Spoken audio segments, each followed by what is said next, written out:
화성에 생명은 존재하는가? 그것은 천문학에 관심이 있는 사람에게는 영원한 과제일 겁니다. 우리는 여러 차례 기대를 품어왔고 연구자들은 이 붉은 행성의 어딘가에 생명체가 숨어 있는 것은 아닐까 여러 차례 새로운 설을 내놓고 있는데요. 여러분 안녕하세요. 이곳은 토픽입니다. 우리도 화성 소식이라고 하면 가만히 있을 수 없죠? 오늘은 그 중 하나를 여러분께 소개해 드리도록 하겠습니다. 흥미가 가시나요? 그럼 바로 시작해보죠.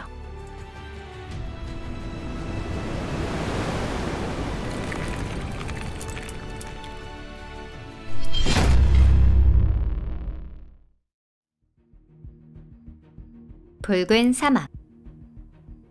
금성이나 화성과 같은 지구형 행성에는 지구와 비슷한 생물이 서식하고 있을지도 모른다라고 적어도 19세기에는 그렇게 생각했습니다. 이 아이디어가 특히 SF 작가의 마음을 사로잡았는지 에드거 라이스 버러스의 작품에서는 붉은 화성의 모래 위에서 몬스터와 싸우는 캐릭터가 그려졌고 하버드 웰스의 작품에서는 화성인의 지구 침략을 저지하는 캐릭터가 그려졌습니다. 그런 의미에서는 화성과 금성의 조사 기록은 실망의 역사였다고 말할 수 있는데요. 금성은 이 세상의 지옥 같은 곳이며 표면은 박테리아조차 살 수 없는 극도로 가혹한 환경이라는 것이 밝혀졌습니다. 그런가 하면 전문가가 본 화성도 황량한 불모의 사막이었고 그 유명한 운하조차 2세기 전 망원경의 미흡으로 인한 눈의 착각에 불과한 것으로 밝혀졌습니다. 화성의 지표는 지구상에서 가장 가혹한 사막을 닮았습니다. 예를 들면 아타카마 사막의 이미지에 가까운데요. 차이가 있다고 하면 아타카마 사막에서는 호흡을 할 수 있지만 화성의 지표에서는 그것조차 불가합니다. 현재 화성의 대기는 95%가 이산화탄소이며 질량도 밀도도 매우 낮고 표면의 기압은 지구와 비교하면 아주 조금밖에 되지 않습니다. 화성에서 인간이 서 있다면 곧바로 의식을 잃고 단 2분조차 살 수 없을 겁니다. 현재 화성의 표면은 지구의 해저보다 더 많은 조사가 진행되었고 지구와 같은 복잡한 생명체는 존재하지 않는 것이 거의 확정되어 있습니다. 하지만 어쩌면 박테리아 정도는 있을지도 모릅니다. 우린 불행히도 화성에 태어나 버렸다. 앞에서도 이것저것 말씀드리긴 했지만 그래도 역시 화성은 지구와 비슷합니다. 하늘에는 구름이 떠 있고 때로는 폭설이나 눈보라도 있으며 지표면에는 서리가 내립니다. 계절의 변화도 있지만 화성의 계절은 지구보다 훨씬 길고 게다가 반구마다 기후가 크게 달라집니다. 화성의 기온은 평균적으로는 꽤 낮지만 날씨가 좋은 여름날 적도 부근은 섭씨 20도라는 쾌적한 온도까지 상승합니다. 현재 연구에 의하면 지금의 화성 대기는 지난날의 모습을 찾아볼 수 없을 정도로 황폐하다는 것이 고스란히 드러나 있는데요. 과거의 대기는 지금보다 훨씬 두꺼웠고 화성은 지구와 거의 똑같았으며 표면에는 바다가 펼쳐지며 강이 흐르고 비가 내렸습니다. 화성이 태어나고 15억에서 20억 년간은 그 상태가 지속되었을 것입니다. 화성의 대기가 거의 사라지고 지표에 물이 증발하고 지각 변동이 정지한 이유는 매우 복잡하며 아직도 완전히 밝혀지지 않았습니다. 이 이야기는 화성과 금성의 지질사에 관한 다른 영상에서 간단히 소개하고 있으니 만약 관심이 있으시다면 함께 시청해주세요. 당시 화성에 생명은 존재했을까? 이 의문에 대한 명확한 답은 아직 없지만 그 가능성은 높습니다. 다만 생명이 탄생하는데 얼마만큼의 시간이 필요한지 판단하는 것이 어려운데요. 이를 위한 판단 재료가 지구밖에 없기 때문입니다.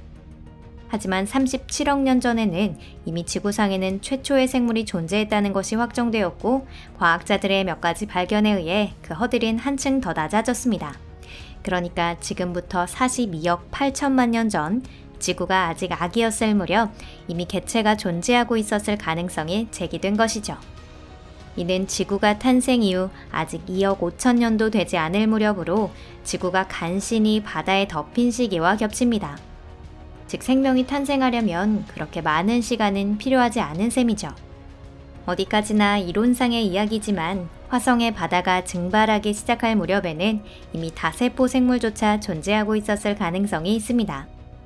안타깝게도 태양계 제3행성이 아닌 제4행성에 살고 있었기 때문에 그들의 운명은 빠르게 끝나고 말았습니다. 아니면 여기에 다른 진실이 숨어 있는 걸까요?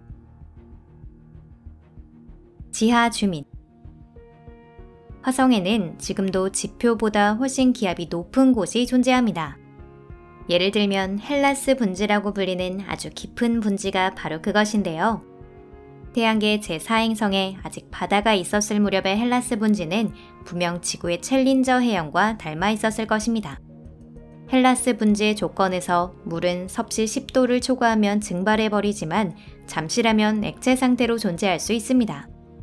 이와 동일한 상황이 다른 몇몇 분지에서도 발견됐습니다. 이 분지들에는 지금도 박테리아가 서식할 가능성이 있습니다. 최근 연구에 따르면 화성에서 생물에 가장 적합한 대피소가 될 수 있는 곳은 이 행성의 지하인 것으로 밝혀졌는데요. 사실 어떤 큰 천체라도 내부 깊숙한 곳에서는 방사성 원소의 붕괴가 일어나고 있습니다. 방사선에 의해 물이 분해되지만 그 덕분에 생물이 살아갈 조건이 갖춰질 수 있습니다. 생물에 악영향을 주는 것은 너무 높은 방사선뿐이며 그 중에서도 복잡한 구조를 가진 수명이 긴 생물일수록 그 피해를 받기 쉽습니다. 곤충이나 설치류는 출입 금지 구역 안에 있어도 쾌적하게 보낼 수 있지만 인간의 경우 X선만 쬐도 병이 들 수 있는 이유가 바로 이 때문입니다. 지구상에는 물로 채워진 깊은 해구가 있습니다.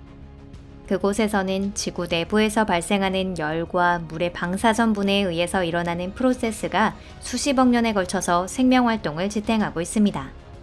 이와 비슷한 작용이 화성에도 존재했으며 생명이 지각 깊숙이 도달할 때까지 점점 깊은 곳으로 이주해 갔을 가능성을 생각해 볼 수 있습니다.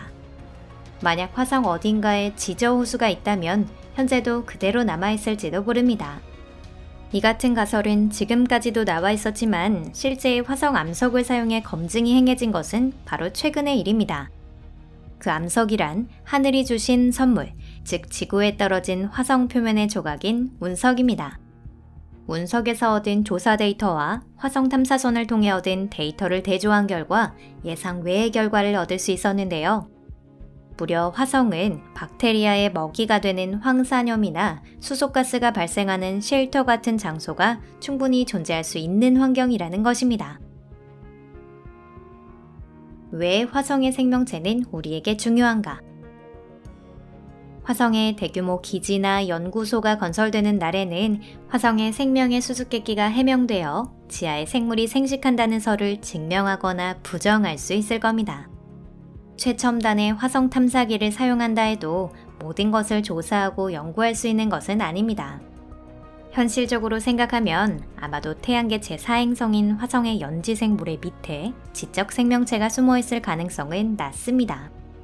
만약 어떤 생물이 화석의 형태로 흔적만 발견되는 것이 아니라 산채로 발견되기라도 하면 이보다 더 큰 횡재는 없겠죠. 하지만 화성에 있던 생물이 남긴 마지막 흔적이 지질학적으로 볼 때 아주 최근, 가령 불과 수백만 년 전에 소멸했다고 한다면 정말 억울한 일입니다. 우리 인류가 더 빨리 진화하지 못했다는 사실을 안타까워할지도 모르겠네요. 오늘 영상은 여기까지입니다. 끝까지 시청해주셔서 감사합니다.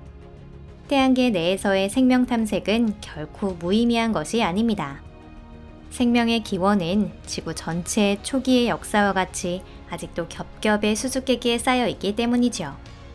만일 지구, 화성, 그리고 타이탄 같은 곳에 원시적인 박테리아라도 좋으니 비슷한 생물이 발견된다면 우리의 최초기의 역사에 대해 실로 많은 것을 알아낼 수 있을 겁니다.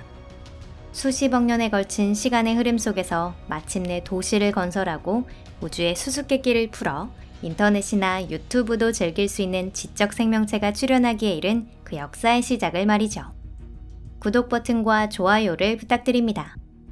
새로운 이야기를 놓치지 않도록 알람 설정도 잊지 마세요. 그럼 다음 영상에서 뵙겠습니다. 안녕히 계세요.